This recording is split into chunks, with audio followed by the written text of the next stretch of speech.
YouTube, this is the Duke coming back at you with another authentic, unique, old school bike build.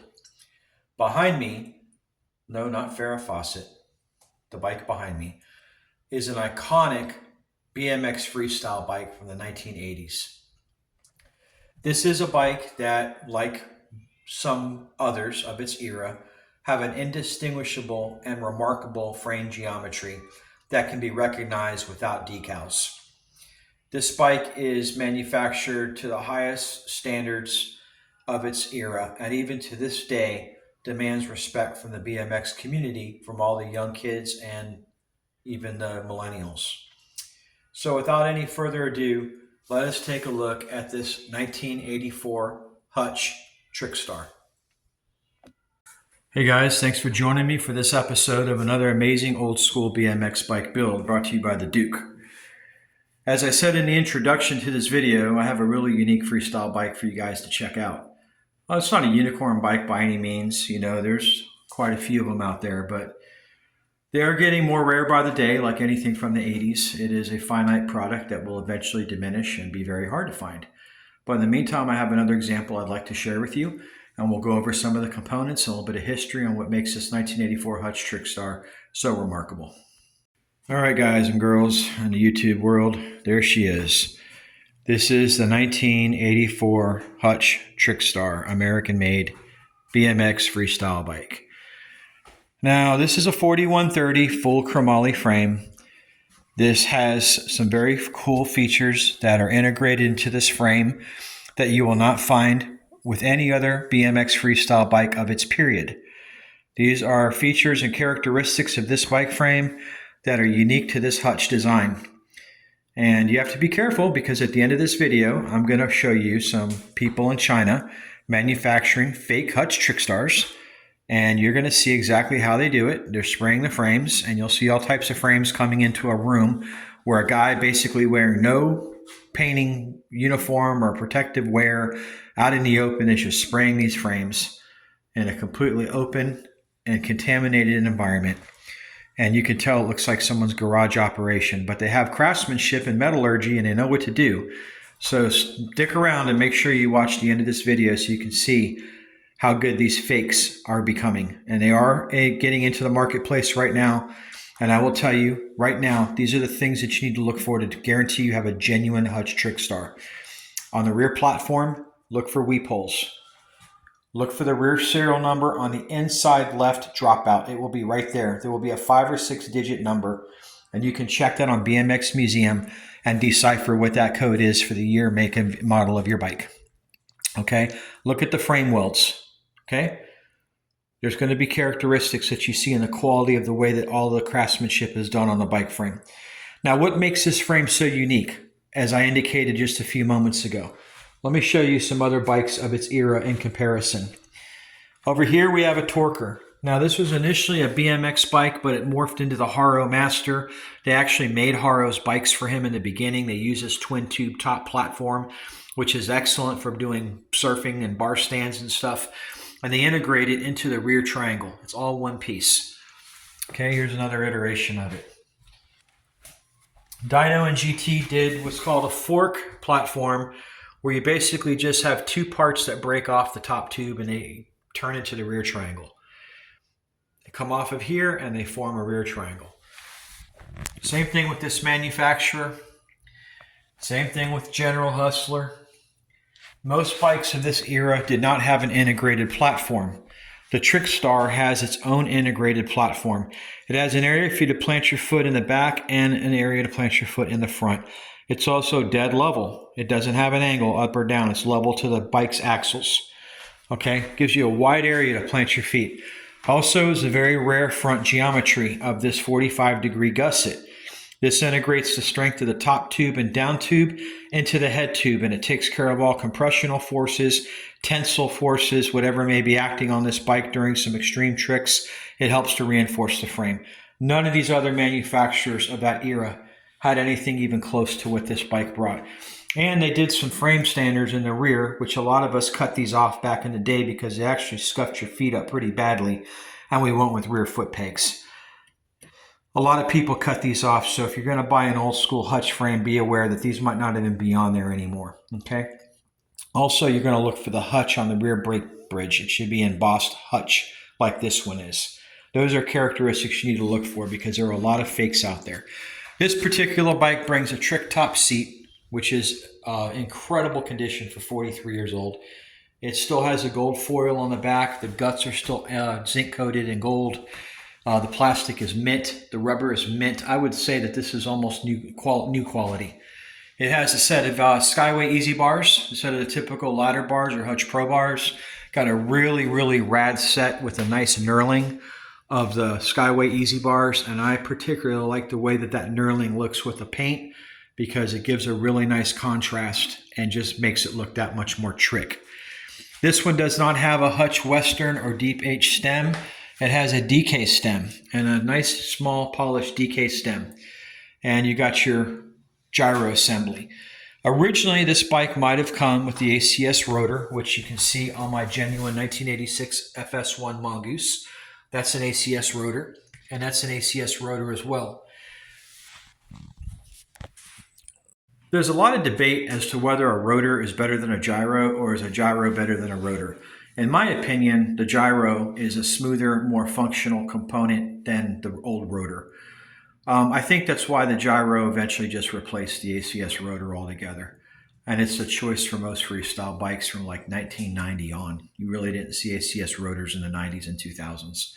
BMX kind of went underground after 1993 and disappeared for 20 years until it resurfaced and made a strong comeback. And now we have it in the Olympics and we have it in all sorts of games, and Monster Energy's involved in promoting it. It's a billion-dollar business now. But back in the day, it was just about selling bikes. It wasn't about brands and merchandising and power drinks and energy drinks and pharmaceuticals and all the things that it's turned into today. It was just about kids getting to the track and just doing what they love and getting dirty and racing for a trophy. That's all they wanted, one of these simple little trophies. Or maybe doing a parking lot demonstration at the local high school, or if you got good, you got on a trick team and you went around, did little tours and made some pocket money. Dreaming to be one of the big guys that would get sponsored by GT or Dyno or, Mongoose or any of the other sponsors of the era. It's a completely different ball of wax today than it was back in my era. But these bikes are important because they're historical. They reconnect us with the past when the United States manufactured the best stuff in the world. We did at one time make excellent BMX bikes and mountain bikes and road bikes. And it didn't all go to China. We were manufacturing this stuff long before the Chinese copied our designs and got our tooling and took our jobs. Okay, it was Americans that put this stuff together back in the day, and there were plenty of Americans in the labor force to do it. The argument that there aren't enough Americans, being that we only have 400 million Americans in this country, there are plenty of people right now out of work that would love a job making $30 an hour building bikes. The problem is the manufacturers sell these bikes for $6,000 or $7,000, talking about road bikes and e-bikes. They probably cost maybe $300 to put them together in labor, $300 or $400 in material, and a few $100 in transport fees. So by the time you put in all the indirect costs and all the overhead of the organization, you're probably into a bike for $1,000 that you're exporting to the United States and selling for $5,000 or $6,000 or more. The profit margins are huge. Although the manufacturers say they're not, the shareholders do well. And basically what you've done is you've taken away the possibility of this type of art being manufactured because the corporate model with its attorneys and its structure has taken over the entire industry. And they've decided we're going to make these bikes in the cheapest place in the world that we can. And I'm not knocking China's facilities where they make these bikes. Giant has been over there for many years manufacturing the best bikes in the world. They've been doing it since the 1970s. They have their entire organization covered from A to Z. They have their own smelters. They have their own machines that make 4130 chromoly and aluminum and carbon fiber. And they have their own paint shop. They have everything they need to make that bike from A to Z. The facilities are spotless, like an operating room. The employees wear garments to work. It's a well-oiled machine, but there's no reason why we can't do this in the United States either. Okay, we have kids that are willing and able to get out there and take these manufacturing jobs if we just stop offshoring them and we bring them back and bring the golden era of manufacturing back to the United States. I believe that we can do this. I don't want to hear the argument that we don't want to work, that our kids are lazy, that our kids don't want to build things anymore. All they want to do is be consumers. I don't buy that argument. I think there's plenty of kids out there that do not want to go to college, and they would love to have a trade or an apprenticeship in a bike building, and they would love to work at a bike plant making a decent living. But we have to be able to make sure the wages pay well. And the problem is when the corporations take over, they take all the profit and the people get pissed. And we need to this is free market capitalism. There's nothing we can do about this. But maybe this time around we'll get it right, because we've got 40 years now to look back on and realize what we've done wrong. The pendulum has swung both ways. We needed to land somewhere in the center. Okay, so let's take a look at this bike one more time. This is a 1984 Hutch American-made Trickstar. I don't know how many of these bikes per day the fabricators were able to make. I would think probably a few bikes a day at least. They were able to, they did this in sections. I'm sure each station had a jig where they would weld a component and then they would assemble the bike frame and the forks. Everything else is made by other manufacturers. I'm not knocking other manufacturers from overseas. Japan has been making the majority of the components that go on all of these bikes from the very beginning. All of these manufacturers had to outsource the cranks. They had to outsource the hubs. Profile, I'm going to prove to you that we can still manufacture products in the United States because we still do. Profile BMX is based in St. Petersburg, Florida. They have an entire operation where they still make their hubs. They still make their cranks, their stems. They make mountain bike parts, BMX parts, classic BMX parts, new BMX parts. Okay, they have a facility there, I don't know, 100,000 square foot facility where they still turn out amazing products. Okay, this can still be done, people. We just have to believe in it. If we believe in it, we can achieve it. It can all come back. We can bring these bikes back again. That would be amazing to walk into a bike store and see the stuff we saw as a kid. I think kids are looking for that. They need something to do outdoors now. We have to get them off the computers and off the iPhones. We need to get them back out there into sports and getting dirty, racing bikes and doing tricks and getting bruises and scabs on their elbows and knees and doing the things that we did growing up. Okay, so let's talk about the components on this amazing freestyle bike. Okay, so we have an American-made frame and forks. This is all Hutch, okay? Now, Thruster made these bikes at one point in the early to mid 80s. And then if someone can chime in and tell me where Hutch actually started making these parts, I'm not too sure if Thruster still made this or if this is a Hutch made part that was made in the United States. But this is not an outsourced frame, okay? This is not a Japanese frame. If it was, it would have a baseball symbol for Dodsung, which would be on the inside left rear dropout. This one does not have that, okay? Now, what this one has is an extended platform off the rear cantilever. That's a main telltale sign you're dealing with an American frame. If it was cut out short and stubbed, that would be a Japanese-made frame, which is what's indicative on my Woody Itzen Trickstar. You can look at the difference of the cantilever on the rear platform, how tight that is to the support columns, okay, and how much farther this one sticks out on a ledge. That's what you look for. That's an American-made bike.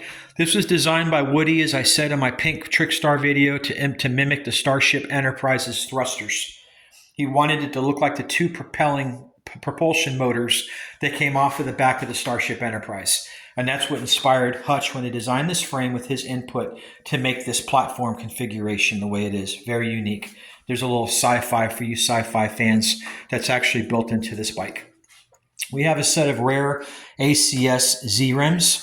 These are 48 spoke freestyle wheels with the ACS hubs, the Z hubs in the center. These have a freewheel, DID chain, ProNex sprocket system. We have a set of die-comp Bulldog brakes on the front and rear, a gyro system, like I said, a DK stem, Skyway easy bars, a trick top seat, a Hutch seat post, and a Hutch seat post clamp. It's a very nice example of a bygone era of a freestyle bike that any kid would have envied and loved to have for a Christmas gift or for graduation between the ages of probably 12 and 15. This bike would have been a little too expensive for an 8, 9, or 10-year-old, I think, although there's probably quite a few overprivileged kids who might have had this under the age of 13. Growing up in Homestead, which is in South Miami, I saw 2 Trickstars back in my day. These kids lived in my neighborhood, and one kid had a pink Trickstar like the one that's behind me, and his buddy had the baby blue one. And I always, I wasn't really into BMX at that time. I had a car. I was driving. I was a couple years older than these kids were. So I really didn't give them a second look, but I always did like the unique design of the frame. It really had a nice look to it. I remember telling the kids, man, if I was going to get a BMX bike, I would get one of those, or a freestyle bike. My era ended with Mongoose. When I got my Mongoose in 1980, I was 11 years old, and I rode that for a couple years, and I morphed into a three-wheeler. And then I went from a three-wheeler to a car. And after that, there was just no looking back. Although many of you stayed in the sport and continued riding for the past 4 decades, I applaud you. That's a remarkable thing. I got back into this a few years ago because I needed a hobby. I needed something to occupy my time and to channel my energy and harness my energy. And I said, you know what? I've always liked bikes. I've always been into old school BMX. It's not old school to me. It's actually what I grew up with. I don't want to call it old school. It's just what I know. And I just started putting together a little collection of bikes to preoccupy my thoughts. I suffer sometimes with depression, and I need something I can focus my efforts and attention on to get me through the day. The bikes are therapeutic. I enjoy working on them. I enjoy tinkering on them, tinkering with them. Speaking of tinkering, I talked to Tinker Juarez a few months ago. He's back in the game. I see he's back on a team now racing mountain bikes. Hell of a guy, man. Used to be one of the best riders back in the late 70s, early 80s. He was the man, up there in the level with Timmy Judge and all the best guys in the business. And I'm glad to see that he's making a comeback now in the BMX community. He's had a hard run for the past 10 years from what I read, and it looks like he's being restored to his former glory, which is amazing. I'm glad for him. But it's things like this that actually keep me occupied where I can get through the day sometimes. Because some days I don't even feel like getting out of bed, to be honest with you. And I come up here and I relive my youth, and I have memories that just reconnect with neural pathways that I thought were long gone. And I'm able to recall things from my past and things that I experienced growing up that I had forgotten all about, that I didn't even remember. So it's kind of cool in that regard. It's important that we all have something in our lives that we can do to help us get through the day. I'm not trying to promote the world and all the materialism in it. I'm trying to kind of get away from that. But there is a necessity that we still have to have a constructive hobby that we can use to occupy our thoughts and our time so that we don't drift into trouble. And this, I found, is a cheap way to do something productive, non-destructive, non-habit form. Well, it is habit forming, but it's not like a drug or an alcohol that you're addicted to. It's a different type of addiction, and it's not really a waste of money from my perspective. It's an investment, because if you buy these bikes at the right price, you're not going to go wrong with them. It's a nice place to park some cash too if you don't want your money to sit in a bank and collect 3 or 4%. So let's take a look at this bike again one more time before we recap this video. And I'm going to show you a fake Trickstar being manufactured in baby blue in China on a underground BMX bike factory. And you need to be careful because these bikes are starting to make their way onto Facebook and onto eBay. And on BMX Museum, you're going to see people selling these, and they're going to pass them off as the real McCoy. And I seriously doubt they're made out of 4130 chromoly. They're probably mild steel or some kind of regular steel. And they're probably twice as heavy as the real deal. And they're going to rust out in no time. And when you see the way the guy's painting these frames, man, come on.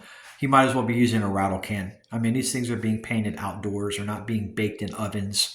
I mean, this isn't a durable finish. It's going to last you 40 years like this bike has. This is an original finish on this bike. This is an original 84 Trickstar. Let's take a quick look at it before we recap. All right, folks, there she is. Stand back. Okay.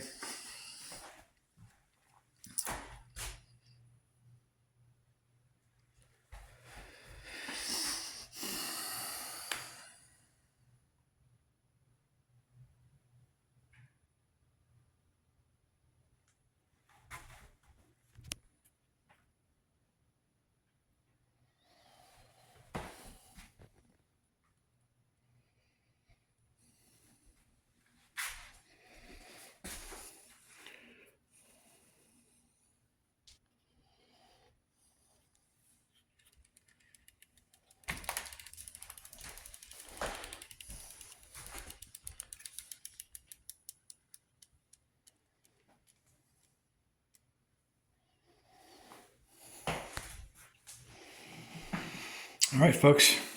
Thank you for watching my Trickstar video. That's going to be it for this one, guys and girls. If you're not already subscribing, please hit that like or subscribe button. I'm going to try to bring you guys content as a content creator that brings you unique bikes that you're not going to see on a regular basis unless you go to like an old school bike show, and those are getting harder and harder to go to now.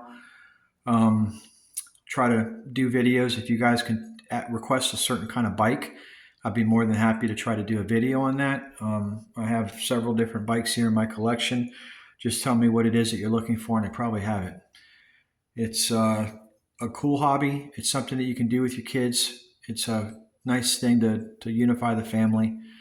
Getting a camper, going out to a BMX track with your bikes, and having dad as your mechanic is probably one of the most righteous and clean things you can do besides fishing with your father. It's a great way to bond with your kids, a great way to keep your family together. I wish that I raised my kid up in the BMX era that I grew up in, but unfortunately he was born in 2000. And at that time he had no interest in bikes. Most of the kids his age wanted to ride around on four-wheelers. And, that's just the way things change. So thanks for watching the video again and giving me your time. I appreciate it. Until the next build that I'm going to do, I'm going to demonstrate, let's see, I've done my red line. I've done my two hutches. I did a video already on the mongooses. Probably going to do a Predator video because they're such good bikes, the Schwinn Predators. And I might do something on the Torker or the CW. But in any event, I'm going to try to load about 2 videos up per week until I get my videos back to where they were before I had to remove them, because scammers, like I said, taking my videos and using them to cheat people on the Facebook marketplace. I have to say, this is a disclaimer. None of these bikes that I show you are for sale on Facebook marketplace, nor will they be. If you see these bikes on Facebook marketplace for sale and you see a video of me offering them for sale, it is a deep fake. They are not for sale. Do not buy or sell anything on Facebook marketplace. It is immersed with scammers. 99.9% of the people selling stuff on Facebook marketplace are scammers. Do not do anything except a cash transaction at your local mall, Walmart parking lot, where there's security cameras, a police station, a government building, somewhere where you have protection. Make sure that you bring a pen with you when you accept $100 bills. Make sure they're not funny money, because you can buy fake hundreds real cheap right now. You don't want to deal with that. Get yourself a little ink pen that you can stripe the dollars with, or read the bill and make sure it's real, because there's a lot of people out there passing funny money around. But the best way is just to meet somebody at a bank and watch them pull the money right out and say, hey, I got the bike here. Let's go inside, pull the money out, and do the deal at the bank. You could sit down, do a little bill of sale. You got the security cameras there in the parking lot covering every inch of that mall. There's no blind spots at a bank. You've got bank personnel inside as well for your protection when you withdraw the funds. That's most of the time, that's the way that I try to do it, okay? Stay off the internet. eBay is a great way to buy and sell, but remember, you're going to get a big 1099 at the end of the year if you decide to sell on eBay. If you sell over $600 worth of merchandise, be prepared to have to itemize your taxes and do a Schedule C, because you are no longer allowed to sell your own personal property without being recognized by the government as a business entity and having to pay income tax on your sales. That is considered capital gains. Yes, you heard me correctly. Man, I'll tell you what, people, they just won't stop. They just want to take. Okay? That's the problem right now with government. It just continues to take more than it gives. And I'm tired of it. Well, that's it, guys. Once again, stay rad. Thanks for watching. And until next time, this is the Duke.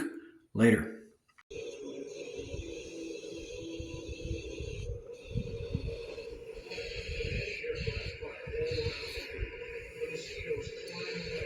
Here you can see the fabricated frame being sprayed. This is made in Thailand out of high-10 steel. This is not 4130 chromoly, but you can see the geometry and the frame angles are almost perfect.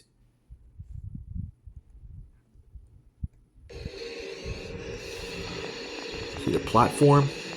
Look how long it extends past the support columns on the thruster engines. If you take a close look, looks very much like an American-made TRICKSTAR frame. The rear